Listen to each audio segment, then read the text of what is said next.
बाबा मीठे मीठे बाबा, प्यारे बाबा मीठे मीठे बाबा, तुम्हारी मुरली हमें लगे बड़ी प्यारी प्यारी, हो चमत्कारी। प्यारे बाबा।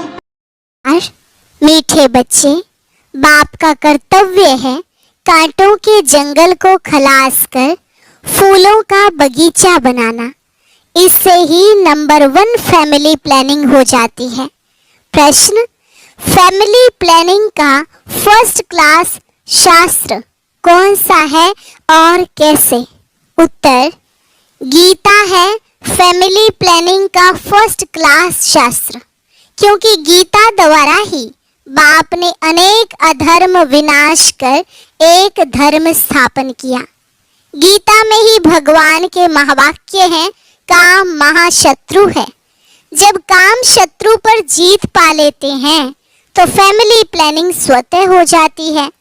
यह एक बाप का ही काम है, किसी मनुष्य का नहीं। ओम शांति। शिव भगवान वाच। बाप बैठ रूहानी बच्चों को समझाते हैं, इस दुनिया को तो आसुरी दुनिया जरूर कहेंगे, नई दुनिया को दैवी दुनिया कहेंगे। दैवी दुनिया में मनुष्य बहुत थोड़े रहते हैं। अब यह राज भी किसको समझाना चाहिए? जो फैमिली प्लानिंग के मिनिस्टर होते हैं उन्हों को समझाना चाहिए। बोलो, फैमिली प्लानिंग की ड्यूटी तो गीता के कथन अनुसार एक बाप की ही है। गीता को तो सब मानते ही हैं। गीता है ही फैमिली प्लानिंग का शास्त्र। गीता से ही बाप नई दुनिया की स्थापना करते हैं। यह तो ऑटोमेटिकली ड्रामा में उनका पार्ट नोंधा हुआ है। बाप ही आकर के आदि सनातन देवी देवता धर्म की स्थापना करते हैं अथवा प्योर नेशनलिटी की स्थापना करते हैं। अपने को देवी देवता धर्म का ही कहेंगे। गीता में भगवान साफ बतलाते हैं कि मैं आता ही हूँ एक धर्म की स्थापना करने, बाकी अनेक सब धर्मों का विनाश करने। तो इससे फैमिली प्लानिंग नंबर 1 हो जाएगी, सारी सृष्टि पर जय जयकार हो जाएगी और एक आदि सनातन धर्म की स्थापना हो जाएगी। अब तो बहुत मनुष्य होने के कारण बहुत किचड़ा हो पड़ा है। वहाँ के जानवर पंछी आदि सब फर्स्ट क्लास होंगे, जो देखने से ही दिल खुश हो जाए, डरने की बात नहीं। बाप बैठ समझाते हैं, तुमने मुझे बुलाया ही इसलिए है कि आकर फैमिली प्लानिंग करो, अर्थात पतित फैमिलीज को वापस ले जाओ, पावन फैमिली की स्थापना करो। तुम सब कहते थे बाबा आकर पतित दुनिया खलास कर नई पावन दुनिया बनाओ। यह बाप की ही प्लानिंग है, देखने से ही दिल खुश हो जाए। लक्ष्मी नारायण को देखने से तुम्हारी दिल खुश होती है ना? वहाँ तो यथा राजा रानी तथा प्रजा सब फर्स्ट क्लास होते हैं। तो यह फैमिली प्लानिंग की युक्ति ड्रामा में नोंधी हुई है। तुम बच्चों को समझाना है, पारलौकिक बाप तो सतयुगी प्लानिंग फर्स्ट क्लास करते हैं, कांटों के जंगल को ही खलास कर देते हैं। इस सारे भंभोर को आग लग जाती है। यह धंधा तो बाप का ही है। तुम कुछ भी नहीं कर सकते हो, कितनी भी मेहनत करो सक्सेसफुल कोई हो ना सके। बाप कहते हैं, जिस काम विकार को तुम अपना मित्र समझते हो वह बड़ा भारी दुश्मन है। बहुत हैं जो उनके मित्र बन जाते हैं। बाप ऑर्डिनेंस निकालते हैं, तुम इस पर विजय पहनो। तुम समझाओ। बाप कहते हैं काम महाशत्रु है। विचारों को पता ही नहीं कि फैमिली प्लानिंग कैसे हो रहा है।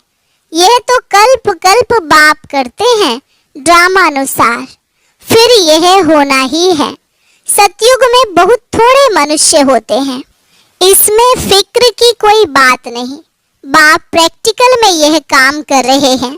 वो लोग कितना माथा मारते हैं, एजुकेशन मिनिस्टर को भी समझाओ। अभी के कैरेक्टर्स कितने खराब हैं, देवताओं के कैरेक्टर्स कितने अच्छे थे। तुम बेपरवाह होकर वाणी चलाओ। बोलो यह कोई तुम मिनिस्टर का काम नहीं है, यह तो ऊंच ते ऊंच बाप का काम है। इन देवताओं के राज्य में एक धर्म, एक राज्य, एक भाषा थी। कितने थोड़े मनुष्य थे, परंतु ऐसी युक्ति से बोलना बहुत थोड़ों को आता है। वह रुहाब नहीं रहता है। उन्हों को यह लक्ष्मी नारायण का चित्र दिखाना चाहिए। यह फैमिली प्लानिंग बाप ने ही की थी, अब फिर कर रहे हैं। इनके राज्य की स्थापना हो रही है। बाबा ने कहा है यह लक्ष्मी नारायण का चित्र हमेशा फ्रंट में रखो और बत्तियां आदि खूब लगाओ। प्रभात फेरी में यह ट्रांसलाइट का चित्र हो जो एकदम क्लियर कोई भी देख सके। बोलो हम यह फैमिली प्लानिंग कर रहे हैं। यथा राजा रानी तथा प्रजा, डीटी डायनेस्टी की स्थापना हो रही है। बाकी सब विनाश हो जाएंगे। तुम कहते भी हो कि हे पतित पावन आओ हमको पावन बनाओ, सो तो बाप ही बना सकते हैं। एक देवी देवता धर्म ही पावन होता है, बाकी सब खत्म हो जाते हैं। बोलो शिव बाबा के हाथ में ही यह प्लानिंग है। सतयुग में यह प्लानिंग हो जाती है। वहाँ है ही देवता वंश, शूद्र होते नहीं। यह तो बड़ी फर्स्ट क्लास प्लानिंग है। बाकी सब धर्म खलास हो जाएंगे। इस बाप की प्लानिंग को आकर समझो। तुम्हारी यह बात सुनकर तुम पर बहुत कुर्बान जाएंगे। यह मिनिस्टर आदि निर्विकारी प्लानिंग बना कैसे सकेंगे? बाप जो ऊंच ते ऊंच भगवान है, वह आते ही हैं यह प्लानिंग करने। बाकी सब अनेक धर्मों को खलास कर देते हैं। यह बात है ही बेहद के बाप के हाथ में। पुरानी चीज को नया बना देते हैं। बाप नई दुनिया की स्थापना कर पुरानी का विनाश कर देते हैं। यह ड्रामा में नोंद है। समझाना चाहिए बहनों और भाइयों, इस सृष्टि चक्र के आदि मध्य अंत को तुम नहीं जानते हो, बाप बतलाते हैं। सतयुग आदि में न इतने मनुष्य होते हैं, ना फैमिली प्लानिंग आदि की बात ही करते हैं। पहले तुम सृष्टि के आदि मध्य अंत को आकर समझो। सदगति दाता बाप ही है। सदगति अर्थात सतयुगी मनुष्य। पहले पहले यह देवी देवता बहुत थोड़े थे। फर्स्ट क्लास धर्म था। बाबा फूलों की फर्स्ट क्लास प्लानिंग बनाते हैं। काम तो महाशत्रु है। आजकल तो इनके पिछाड़ी प्राण भी दे देते हैं। कोई की किसके साथ दिल होती है, माँ बाप शादी नहीं कराते हैं तो बस घर में ही हंगामा मचा देते हैं। यह है ही गंदी दुनिया। सब एक दो को कांटा लगाते रहते हैं। सतयुग में तो फूलों की वर्षा होती है। तो ऐसे ऐसे विचार सागर मंथन करो। बाबा इशारा देते रहते हैं, तुम इनको रिफाइन करो। चित्र भी भिन्न भिन्न प्रकार के बनाते हैं। ड्रामा अनुसार जो कुछ होता है वह ठीक है। किसको समझाना भी बहुत सहज है। सबका ध्यान बाप की तरफ खिंचवाना है। बाप का ही यह काम है। अब बाप ऊपर में बैठा हुआ यह काम करेगा नहीं। कहते भी हैं जब जब धर्म की ग्लानि होती है, आसुरी राज्य होता है, तब तब आकर इन सब को खलास कर दैवी राज्य की स्थापना करता हूँ। मनुष्य तो अज्ञान की नींद में सोए पड़े हैं। यह सब विनाश हो जाएगा। जो निर्विकारी बनते हैं उनकी ही फैमिली आकर राज्य करती है। गायन भी है ब्रह्मा द्वारा स्थापना। किसकी? इस फैमिली की। यह प्लानिंग हो रही है। ब्रह्मा कुमार ब्रह्मा कुमारियां पवित्र बनते हैं तो उन्हों के लिए जरूर पवित्र नई दुनिया चाहिए। यह पुरुषोत्तम संगम युग बहुत छोटा है। इतने थोड़े समय में कितनी अच्छी प्लानिंग कर देते हैं। बाप सबका हिसाब किताब जुगतू कराए अपने घर ले जाते हैं। इतना सारा किचड़ा वहां नहीं ले जाएंगे। छी छी आत्माएं जा न सके। इसलिए बाप आकर गुलगुल बनाकर ले जाते हैं। ऐसी ऐसी बातों पर विचार सागर मंथन करो, तुम रियलाइज करते रहते हो। बाप कहते हैं मैं एक धर्म की स्थापना करने तुमको रिहर्सल करा रहा हूँ। यह फैमिली प्लानिंग किसने की? बाप कहते हैं मैं कल्प पहले मिसल अपना कार्य कर रहा हूँ। पुकारते भी हैं पतित फैमिली से बदलकर पावन फैमिली स्थापन करो। इस समय सब हैं पतित, शादियों पर लाखों खर्चा करते हैं, कितना शादमाना करते हैं और ही पावन से बदल पतित बन जाते हैं। तुम बच्चों को अब यही ईश्वरीय धंधा करना चाहिए, सबको समझाना चाहिए। सब आसुरी नींद में सोए पड़े हैं, उनको जगाना चाहिए। गोरा बनकर औरों को भी बनाएं तो बाप का प्यार भी जाए।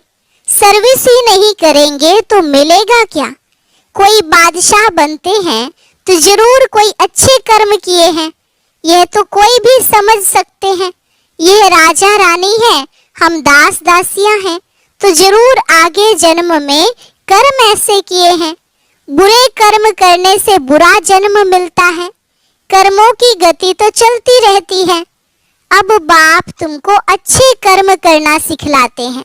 वहां भी ऐसे जरूर समझेंगे कि अगले जन्म के कर्मों अनुसार ऐसे बने हैं, बाकी क्या कर्म किए हैं वह नहीं जानेंगे। कर्म गाए जाते हैं, जितना जो अच्छा कर्म करते हैं वह ऊंच पद पाते हैं। ऊंच कर्मों से ही ऊंच बनते हैं। अच्छे कर्म नहीं करते हैं तो झाड़ू लगाते हैं, भरी ढोते हैं, कर्मों का फल तो कहेंगे ना। कर्मों की थ्योरी चलती है, श्रीमत से अच्छे कर्म होते हैं। कहाँ बादशाह, कहाँ दास दासियां। बाप कहते हैं अब फॉलो फादर, मेरी श्रीमत पर चलेंगे तो ऊंच पद पाएंगे। बाप साक्षात्कार भी कराते हैं। यह मम्मा बाबा बच्चे इतने ऊंच बनते हैं, यह भी कर्म है ना। बहुत बच्चियां कर्मों को समझती नहीं हैं। पिछाड़ी में साक्षात्कार सबको होगा। अच्छी तरह पढ़ेंगे लिखेंगे तो नवाब बनेंगे, रुलेंगे पिलेंगे तो होंगे खराब। यह तो उस पढ़ाई में भी होता है। भगवानो आज इस समय सारी दुनिया काम चिता पर जल मरी है। कहते हैं स्त्री को देखने से अवस्था बिगड़ती है, वहां तो ऐसे अवस्था नहीं बिगड़ेगी। बाप कहते हैं नाम रूप देखो ही नहीं, तुम भाई भाई को देखो। बड़ी मंजिल है, विश्व का मालिक बनना है। कभी किसकी बुद्धि में नहीं होगा यह लक्ष्मी नारायण विश्व के मालिक कैसे बने। बाप कहते हैं मैं तुमको स्वर्ग का मालिक बनाता हूँ। यह लक्ष्मी नारायण सर्वगुण संपन्न थे। आजकल जिनका तुम नया ब्लड समझते हो वह क्या करते रहते हैं? क्या गांधी जी यह सिखा कर गए? राम राज्य बनाने की भी युक्ति चाहिए, यह तो बाप का ही काम है। बाप तो एवर पावन है। तुम फिर 21 जन्म पावन रहे, फिर 63 जन्म पतित बन जाते हो।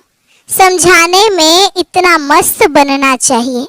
बाप बच्चों को समझाते रहते हैं बच्चे पावन बनो।